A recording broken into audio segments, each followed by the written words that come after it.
Hello everyone, स्वागत है आपका सनराइज स्कूल ऑफ एस्ट्रोलॉजी में। और मैं हूं एजाज।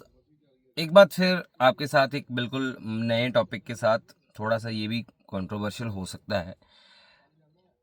टॉपिक है कुंडली में क्या देखें और क्या ना देखें। जिस तरह से आजकल बहुत सारे एस्ट्रोलॉजर्स अपने अपने टूल्स के साथ, अपने अपने एग्जांपल्स के साथ कुंडली को एनालाइज करने का तरीका बताते हैं। कुछ कहते हैं D9 बहुत इंपॉर्टेंट है, बिल्कुल इंपॉर्टेंट है। आरुड लगन इंपॉर्टेंट है, वो भी है। बाकी के वर्गाचार इंपॉर्टेंस है, बिल्कुल हैं। अष्टक वर्गा है, षडबल है, D9 है, चंद्र कुंडली है, सूर्य कुंडली है, बिल्कुल है। इसमें कोई दो राय नहीं है। ये सभी चीज़ें बिल्कुल अपनी अपनी जगह बहुत अहमियत रखती हैं। बट D1 को इस तरीके से दिखाया जा रहा है, बताया जा रहा है कि भाई ये इसकी तो कोई वजूद ही नहीं है। जो कुछ दिखेगा जाके D9 में ही दिखेगा। जो कुछ दिखेगा वो जाके आपको अष्टक वर्गा को कैलकुलेट करने के बाद, छठबल को कैलकुलेट करने के बाद, कुछ दग्ध राशि को देखने के बाद या वर्गा चार्ट्स में जाके ही दिखेगा। ऐसे कुछ दिखेगा ही नहीं। सो D9 क्या खुद से बन गया? वो D9 किसका है?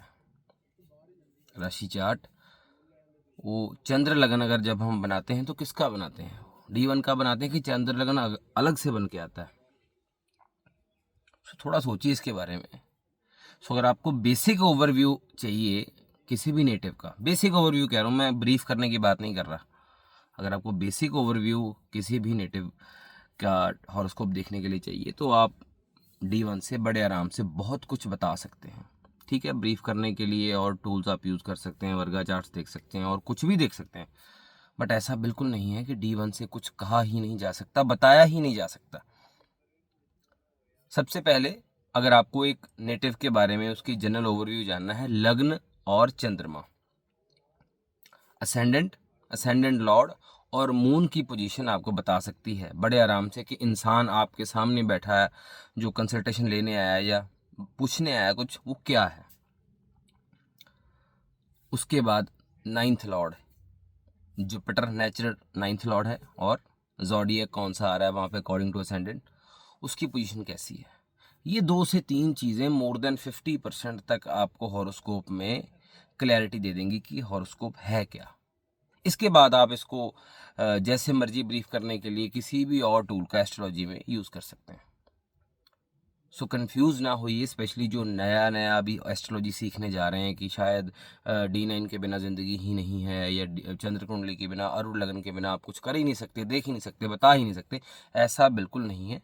स्टडी पे थोड़ा और जोर दीजिए।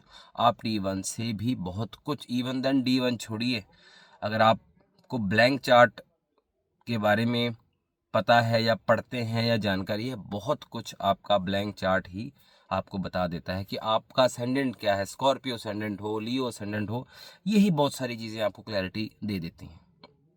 सो कंफ्यूज बिल्कुल ना होइए। D1 अपने आप में बहुत इंपॉर्टेंट है। D1 से आप बहुत कुछ क्लैरिटी कर सकते हैं अपने बारे में भी और जिसका आप हॉरोस्कोप देख रहे हैं। सो उम्मीद करता हूँ कि ये वीडियो अच्छी लगी होगी। Stay tune for the next update.